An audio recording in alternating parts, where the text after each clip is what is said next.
Hello friends! So welcome to the second episode of Read It Down. If you don't know what Read It Down is, I will link the first video down below. But basically this is a TBR game where I ask one friend every month to pick 2 books off of my physical TBR, and then I get to pick a mood read. I have to read them within the month that is chosen. So for this month it is February, so I'd have to read it in the month of February. So if I fail in February, that means I cannot buy any books in March, and I will continue to be on that book buying ban until I complete all of the books that have been selected for me. Even the new person's books that are being selected for me, I have to finish all of them within whatever month I'm in to then be able to buy books in the following month. That's a little convoluted. I explain it a lot better in the first video, so if you want to check that out, again, I will have it linked below and maybe in the cards if I remember.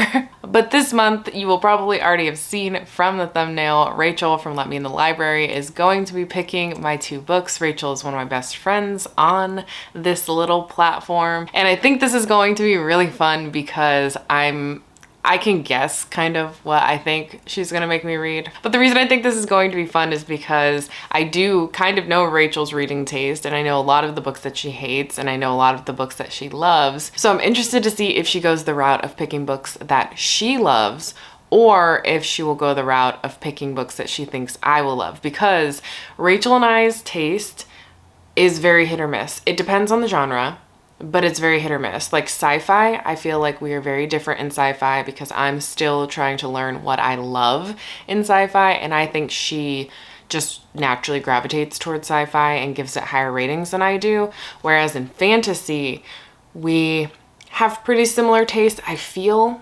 but I think I read more fantasy than Rachel. And then with random books, I feel like especially literary fiction or contemporaries, we tend to have very, very similar opinions on them.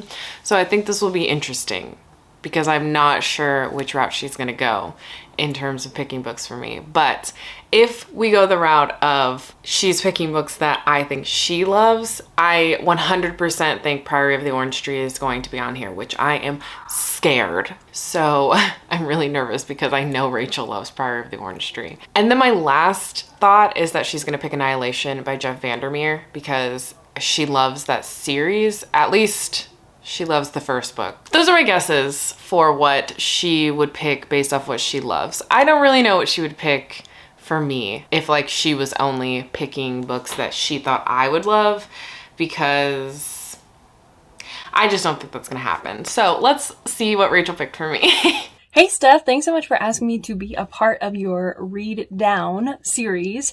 I have 2 books for you that I really would love for you to read. They are big favorites of mine as of last year, and I absolutely love them. I have a feeling maybe you can guess what at least one of them is, but the first one that I would love for you to read is The Paper Menagerie by Ken Liu. I absolutely adore this book. It is a collection of short stories. It's fantastic. It has a lot of like speculative fiction. It has a lot of like possible like historical fiction, and just generally really interesting ideas, and it all falls in the realm of science fiction and fantasy and kind of like folklore, and it draws from a lot of different Asian cultures as well, and I think it does a really great job of grounding itself while still being really, really, really fascinating for what could possibly be. So this is my first pick for you. I absolutely adore it, and I hope that you do too. And the other book that I have for you is a big chonker, and it's Priory of the Orange Tree.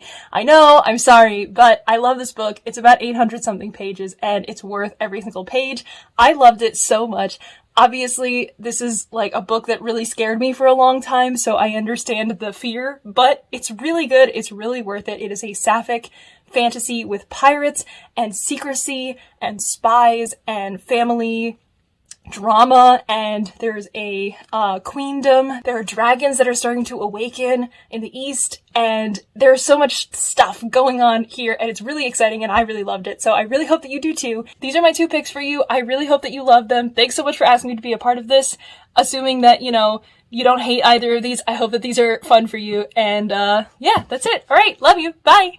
Okay, so she picked this big old chunk, The Priory of the Orange Tree. Like I said before, I'm very nervous about this book because I didn't like Samantha Shannon's other book, but I do know that one is more like, I I think it's more science fiction if I remember correctly. I read it back in like 2016 or 17 and I didn't love it. But this one is just high fantasy, so hopefully that'll work better for me since I'm more of a fantasy reader. Like I said in the last video, which I don't think I made super clear in the beginning of the video, is that I am allowed to DNF these books without consequence. Keeping that in mind, that'll be helpful just in case. I'm so sorry, Rachel, that I'm even thinking about that, but I just have to be honest.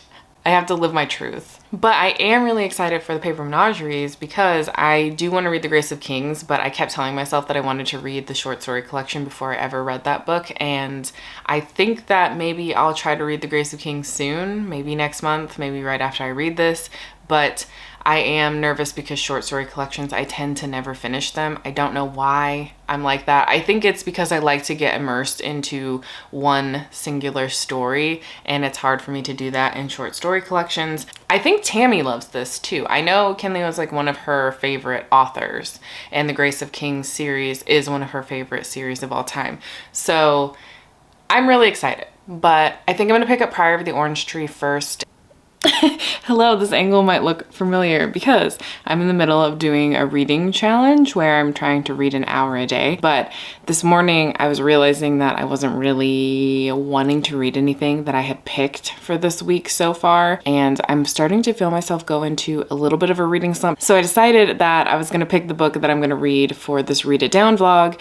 And I'm picking The Weight of the Stars, which if you did watch that other video, this may not come as a surprise. The reason I'm choosing this is because Rachel is kind of known for hating books, right? That's what she's known for. She does love books. She does love to read, but she hates books more often than not. Or maybe it's that she's more vocal about hating books more often than not, but she read Darling by Kay Ancrum and hated it. But I thought it would only be right to read at least one book where one of the books that the author's written she previously hated, because I can't read Darling because I don't own a copy of it. And the whole point of this video is to read books that I own.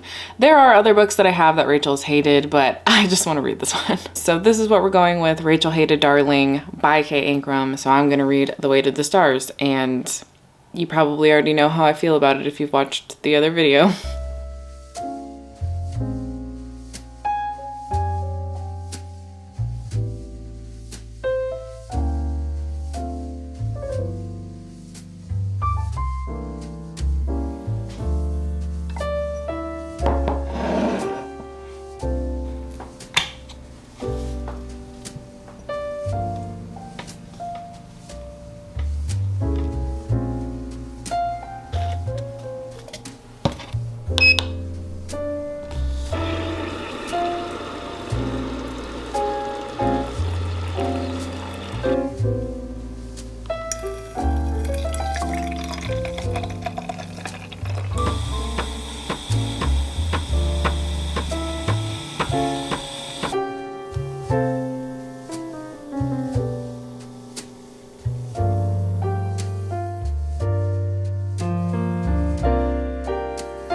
Hello. Sorry about the lighting. It's raining, so it's all gloomy today, which I'm excited that it's raining, but today's weird. I should be at work right now, but as you can tell, I look like a dump truck hit me. Not to be dramatic, but if you've been on this channel for a while, you know I suffer from chronic migraines, and it's been a thing for like the past 5 years where I don't know a week where I haven't woken up at least one day in that week and had a migraine.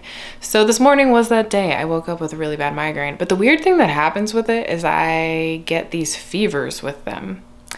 And I'm curious, does that happen to anybody else? Because a few months ago when I went to go get my booster, I actually had a migraine the same day that I went to go get my booster, and I couldn't get my booster at that time. I got it at a different time because I was running a fever. But then I got a COVID test and it was negative. I did a COVID test today and it was negative. So it's just a weird day. But now that I'm home for the day, I'm gonna start Priory of the Orange Tree, I guess, because I don't have anything else to do.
Sorry, I'm just like losing my fucking mind right now because I'm almost done with The Weight of the Stars.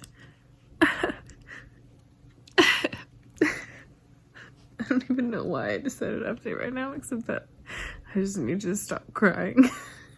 FICK Ingram. It's on site.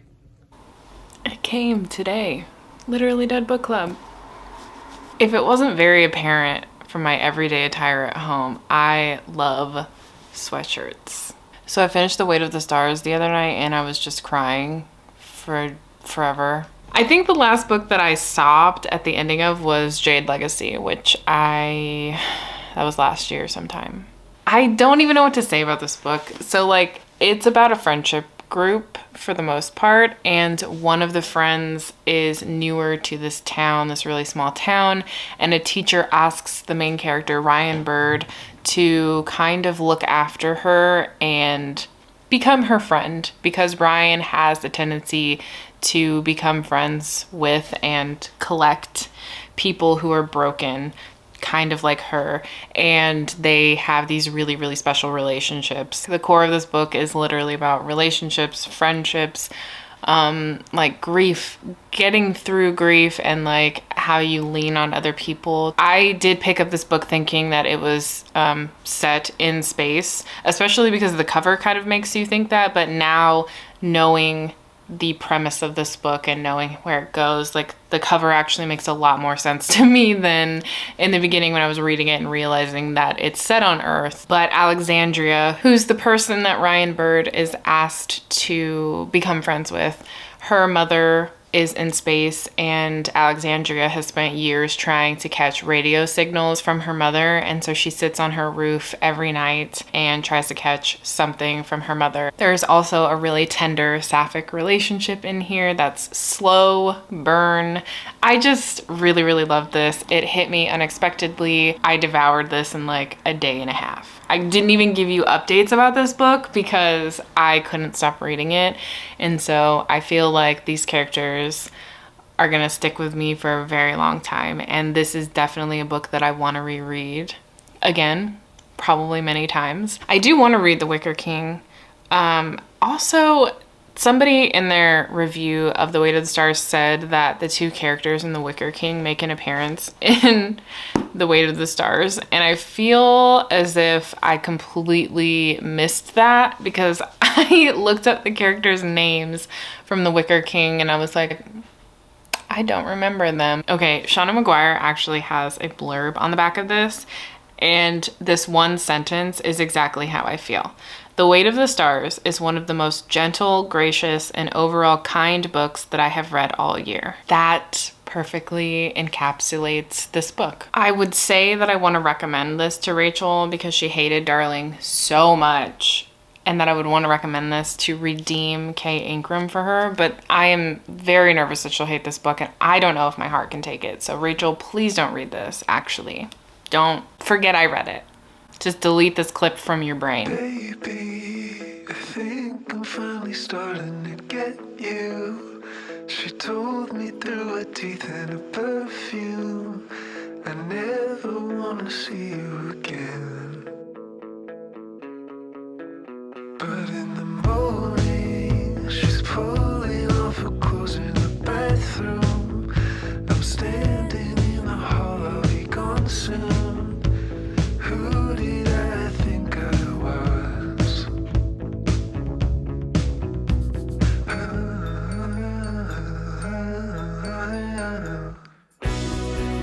And it's breaking up again. Telephone lines wrapped around my neck. I don't wanna think about anything you said.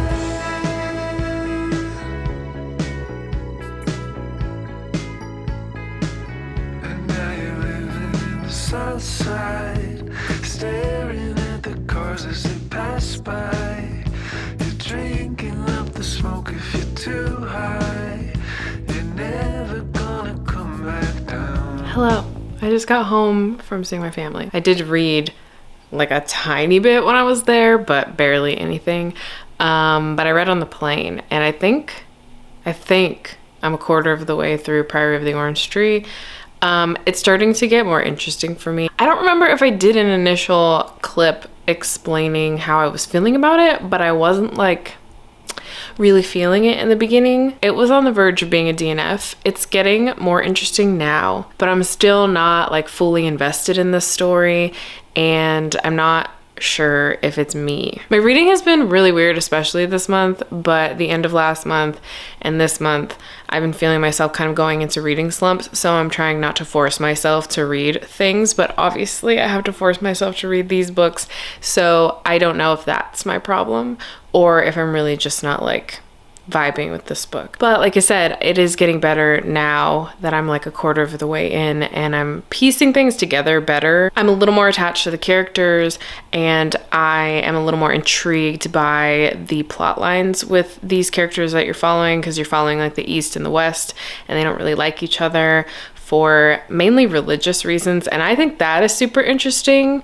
because they think this nameless one is going to come back.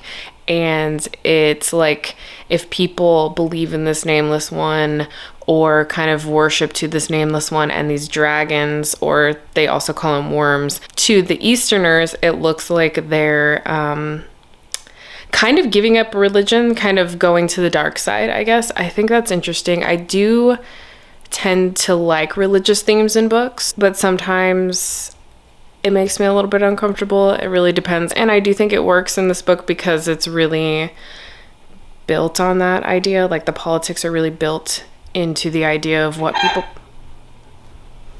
Sorry, somebody was at my door. I don't remember what I was saying. I think I was talking about the religion and how sometimes it works well for me in books, and I think it's done well in here because it's like a huge part of the plot.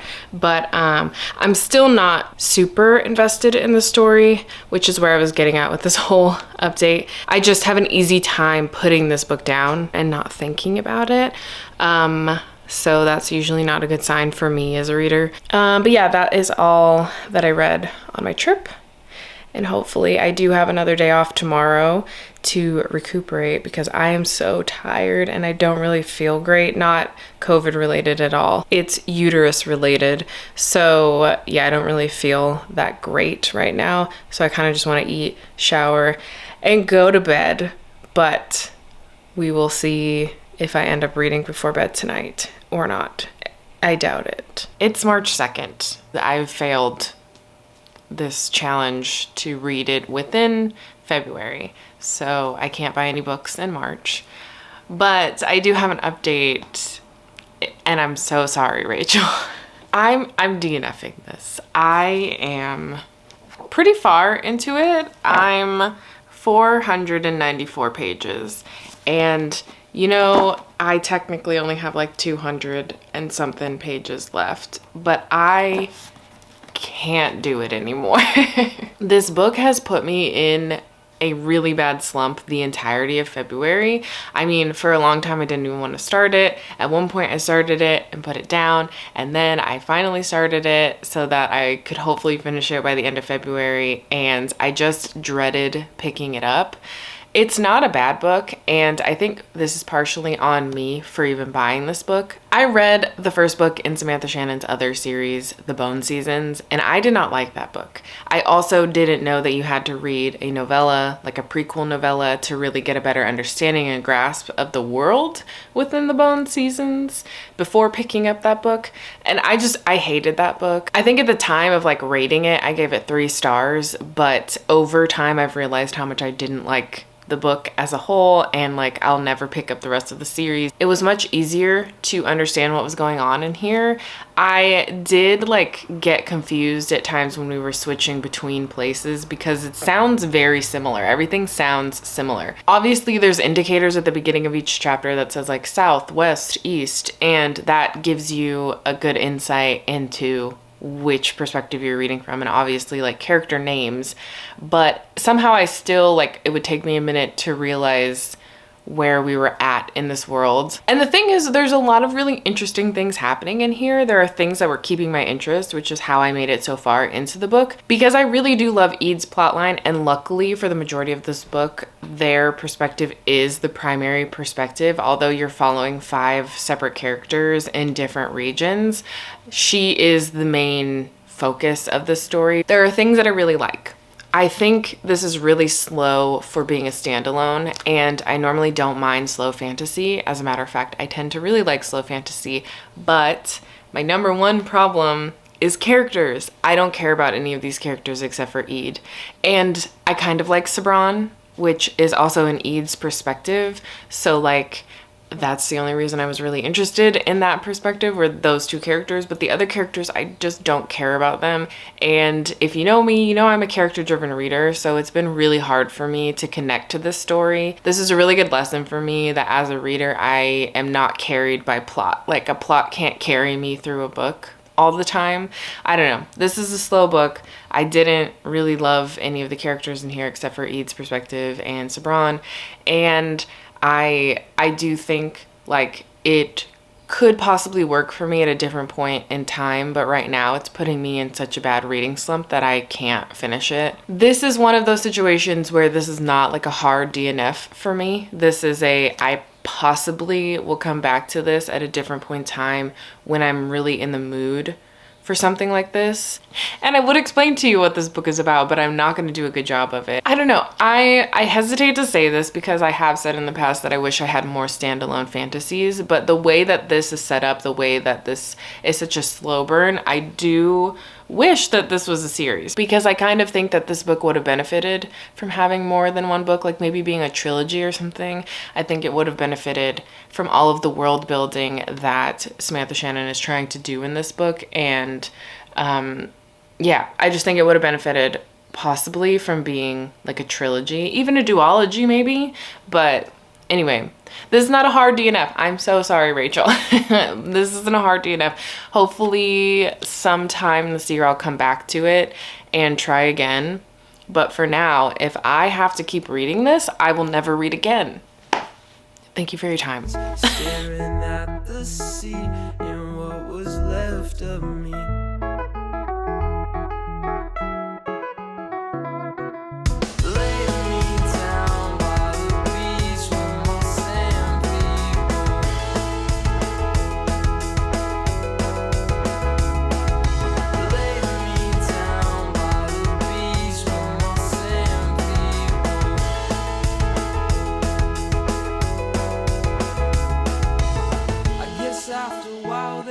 Found out, they tried to shout, but when in doubt, the facade of the sea staring back at me.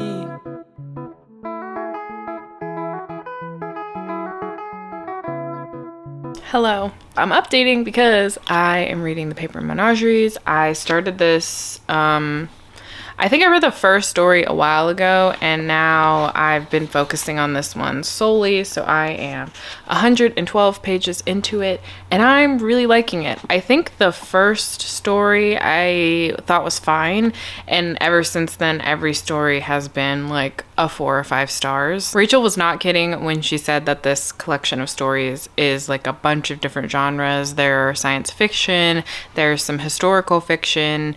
So far it hasn't been fantasy heavy, but I'm sure that there's going to be some later on. I'm actually trying to get through a good portion of this today and then hopefully finish it tomorrow. But tomorrow at work we have an all staff meeting, and so it's an 8-hour day of doing stuff with all my coworkers. So yeah, I don't think I'll have any time to read tomorrow, but I get off earlier than I normally do. I get off 2 hours earlier than I normally do. So that's good, because that means that I'll have some time when I get home before I have to like make dinner and stuff to read. I finished it. It's like March 5th or something. So super late to finishing this, but I finished it. I don't know if I'm going to give this a star rating because short story collections are kind of newer for me. At least finishing a short story collection is newer to me. And I don't really know how you rate a book where you loved some of the stories, but some of the other stories were just like fine and didn't do anything spectacular for you. So I don't really know how to rate this, but I did want to tell you, I did enjoy it. First, I did really enjoy this actually. And I think the thing that works really well for this short story collection is that it's a combination of different genres. I did dog ear some of the stories that stood out to me the most, that were probably my favorite stories in this book. And most of them are science fiction, which is really interesting. So the first one that I dog-eared was The Perfect Match, and this is the one that reminded me the most of a Black Mirror episode. As a matter of fact, I think about that episode a lot. I don't remember what season it's in though. I think it's in the season before, is it Bandersnatch? That one? The one where you could like choose your own adventure. And that was like one of my favorite episodes of the season, was like the perfect match thing where there's like this Surrey or Google like AI thing that sort of dictates your life and dictates if you are a good match with a partner. And I thought that was really interesting. I mean, this is vastly different, but it gives me those vibes. So that was the first one that I loved. And then the next one was Good Hunting. And this one is like a blend of things. Like, I think it's folklore and fantasy and like some historical fiction as well. So this was a really interesting story for me.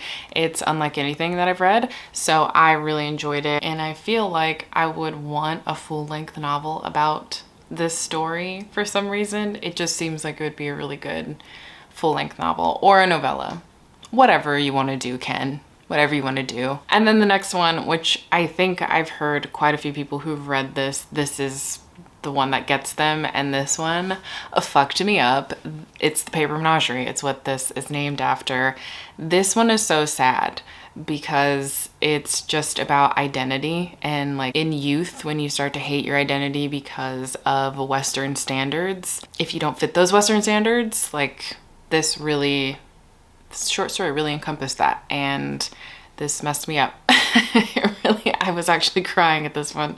It's probably my favorite one in the entire collection. A lot of the stories do explore racism, identity, cultural identities, war, Western standards, and there's a major focus in here of primarily Japanese and Chinese people having to adapt to Western culture and expectations. The next one that I really liked was The Waves, and this is like a science fiction short story, and it like poses the question of, if you were able to live forever, would you choose that or would you not?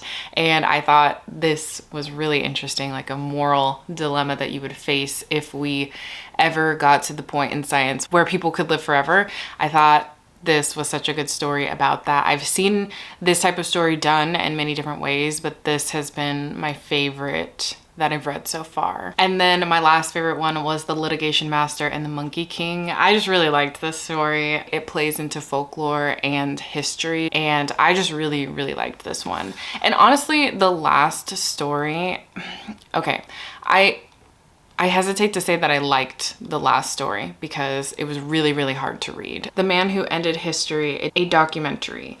That one was really hard to read, but I appreciated the story. I just hesitate to say that it's like a favorite. It's actually based off of true events that happened during the Second Sino-Japanese War and World War II, where the Imperial Japanese Army actually experimented on humans. And in this short story, you're actually hearing excerpts from people who witnessed some of these experimentations happening and trying to kind of take down the people who participated in these experiments and thought that they were doing something for science and progressing science, basically. So I hesitate to say that I enjoyed it, but I think it was a really good story. I think it was well done. And I think the whole collection is really worth reading, especially if you like historical fiction and this blend of sci-fi and fantasy. And I researched a lot because there's a lot of historical events mentioned in here, and some of the stuff that was talked about, like I only vaguely knew the surface level of what happened in that historical time, that moment in history. So I highly, highly, highly, highly recommend the short story collection. If you ever get your hands on it, I highly recommend it. And thank you, Rachel, for gifting it to me, first off, and suggesting it for me, because I really, really loved this. I loved my experience reading it, especially when you get to research things and like get more hands-on in these stories and what they're talking about. There's also a lot of author notes at the end of many of the stories, especially the stories that touch on certain times in history. So that's also really cool because the author notes were really helpful. Now I'm really excited to read The Grace of Kings. Okay, but that officially wraps up episode 2 of Read It Down. And, you know, unfortunately, we had another DNF, just like in the first video. But I think that's inevitable with the amount of books that I have on my damn shelves. But, you know, I mean, I got far, okay? I got really far into this and I loved these two. So I would say overall it's a success. And I have found 2 new favorite books that I get to keep on my shelves. And, you know, maybe one day I'll go back to this and it'll end up being a favorite. I don't know. Anyway, let me know if you have read any of these. I'd love to talk about it down in the comments below, and I will talk to you next time.